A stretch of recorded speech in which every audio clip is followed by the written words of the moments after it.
안녕하세요. 리치앤해피입니다. 여러분, 평생 직장 생활하면서 혹은 피땀 흘려 장사하면서 노후에 연금 받으며 편하게 살아야지 생각하셨죠? 그런데 막상 나이 들어 연금 좀 나오기 시작하니까 국가에서 생각지도 못한 복병을 보냅니다. 바로 건강보험료 폭탄입니다. 특히 2026년 5월인 지금 이 영상을 보시는 중장년층 분들은 발등에 불이 떨어졌습니다. 자식들에게 짐이 되기 싫어서 자식 밑으로 피부양자 등록해 두신 분들 많으시죠? 이번 달에 제대로 대처하지 않으면 어느 날 갑자기 피부양자 자격이 픽 박탈되고 매달 수십만 원짜리 고지서가 여러분의 안방으로 날아오게 됩니다. 내가 평생 모은 자산과 눈물겹게 탄 연금이 건강보험료라는 이름으로 고스란히 뺏기는 겁니다. 대체 왜 이런 일이 일어나는 걸까요? 그리고 우리는 어떻게 이 소중한 돈을 지켜내야 할까요?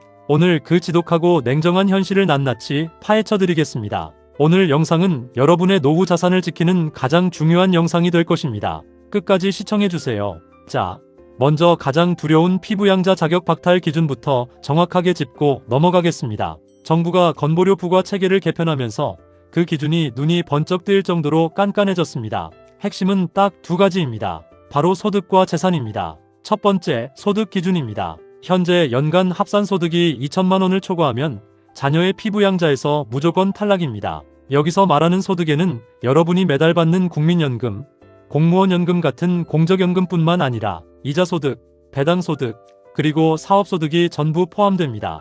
예를 들어볼까요? 내가 국민연금으로 매달 130만 원을 받고 예금 이자나 다른 소득으로 연간 500만 원 정도가 나온다면 어떻게 될까요? 월 130만 원이면 1년에 1,560만 원이죠.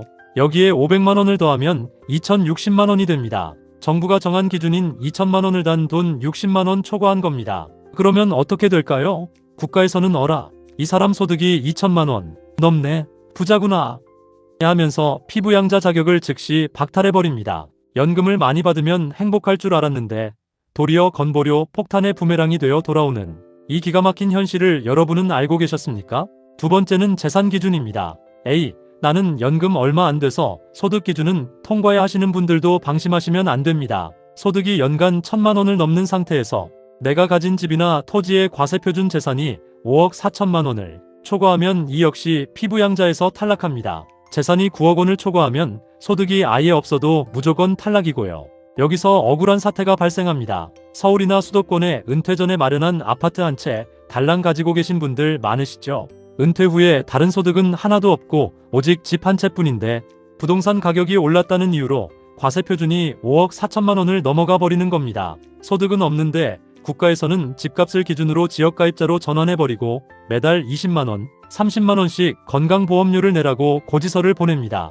은퇴자들에게 매달 30만 원은 생활비를 가르는 피 같은 돈입니다. 소득도 없는 노인들에게 집 한 채 있다고 건보료 폭탄을 때리는 것, 이것이 현재 대한민국 중장년층이 마주한 잔인한 진실입니다. 기초연금 수급 자격을 따질 때도 이 재산 때문에 탈락하시는 분들이 수두룩합니다. 그렇다면 우리는 가만히 앉아서 이 피 같은 돈을 다 뺏겨야 할까요? 아닙니다. 합법적으로 내 돈을 지키는 방어 전략 3가지를 지금 당장 실행하셔야 합니다. 첫째, 소득 분산과 시기 조절입니다. 만약 올해 국민연금이나 이자, 소득 때문에 아슬아슬하게 2천만 원을 넘길 것 같다면 국민연금 연기연금 제도를 활용해서 수령 시기를 늦추거나 이자 소득이 한 해에 몰리지 않도록 만기 날짜를 분산시켜야 합니다. 단 1만 원 차이로 피부양자가 탈락하는 비극을 막아야 합니다. 둘째, 임의계속가입 제도를 적극 활용하세요. 은퇴 후 직장에서 나와 지역가입자로 바뀌면 건보료가 몇 배로 뛰는 경우가 많습니다. 이때 임의계속가입을 신청하면 퇴사 후 최대 3년 동안은 이전 직장에서 내던 건강보험료 그대로 납부할 수 있습니다. 정부가 먼저 신청하라고 전화를 절대 안 해줍니다.